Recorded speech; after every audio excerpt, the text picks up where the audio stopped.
বাংলাদেশের ক্রিকেটে এমন দুর্দিন নিকট অতীতে খুব কমই এসেছে। ওয়ানডেতে সর্বশেষ ১১ ম্যাচের ১০টিতেই হার। টানা ২ ম্যাচ হেরে আফগানিস্তানের কাছে ওয়ানডে সিরিজ খুইয়েছে বাংলাদেশ। এই হারে ২৮ বছর পর সরাসরি ওয়ানডে বিশ্বকাপে খেলার সুযোগ হারাতে বসেছেন তাসকিন মুস্তাফিজরা। আদৌ কি বাংলাদেশ সরাসরি বিশ্বকাপে খেলতে পারবে? অনেক যদি কিন্তু সেই সমীকরণ মেলাচ্ছেন বদিউজ্জামান মিলন।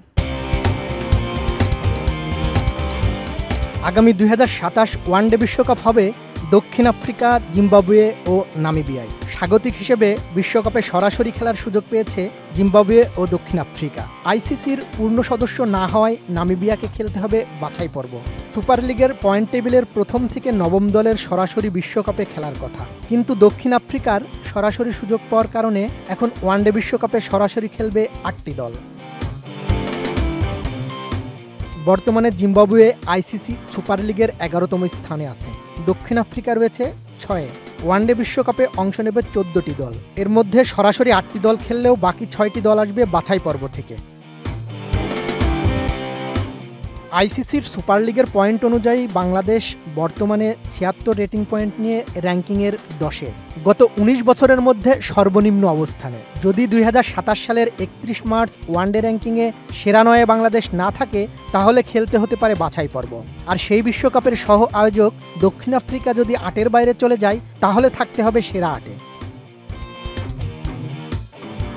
৮০ পয়েন্ট নিয়ে বর্তমানে র্যাঙ্কিংয়ের ৯ম স্থানে ওয়েস্ট ইন্ডিজ এবং ৮৮ পয়েন্ট নিয়ে ইংল্যান্ড ৮ম স্থানে রয়েছে। ইংল্যান্ডকে টপকানো বাংলাদেশের জন্য প্রায় অসম্ভব হলেও ক্যারিবিয়ানদের পেছনে ফেলার সুযোগ এখনও কাগজে কলমে টিকে আছে। তবে এই পথও বেশ কঠিন। সব মশার বিরুদ্ধে সুরক্ষা দিতে এলো বসুন্ধরা এক্সট্রিম অ্যারোসল। মশার বিরুদ্ধে এক্সট্রিম সুরক্ষা। আফগানিস্তানের বিপক্ষে বাংলাদেশের আরও একটি ওয়ানডে ম্যাচ আছে। ১৪ অক্টোবরের এই ম্যাচটা বাংলাদেশের জিততেই হবে।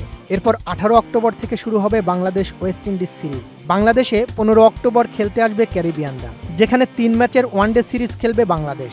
এই সিরিজ ৩-০ ব্যবধানে জিততে পারলে র্যাঙ্কিংয়ে ৯-এ উঠবেন তাসকিনরা। বাংলাদেশের জন্য দুশ্চিন্তার বিষয় হলো ২০২৬ সালের সেপ্টেম্বরে ভারতের বিপক্ষে সিরিজের আগে ওয়েস্ট ইন্ডিজের বিপক্ষে সিরিজটি র্যাঙ্কিং পয়েন্ট বাড়ানোর শেষ সুযোগ।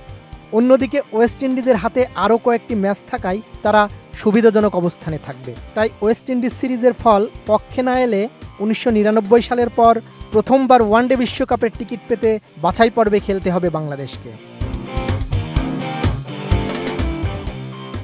আর কত ম্যাচ জিতলে বাংলাদেশ সরাসরি বিশ্বকাপে যাবে কিংবা কত ম্যাচ হারলে বাছাই পর্ব খেলতে হবে তা বলা এখনই মুশকিল। তাছাড়া আগামী ১.৫ বছরে ওয়ানডেতে ব্যস্ত সময়ই পার করবে বাংলাদেশ।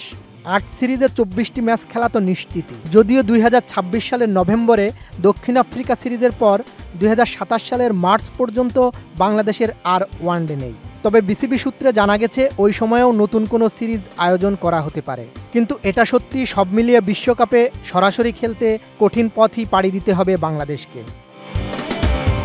বদিউজ্জামান মিলন, এটিএন নিউজ।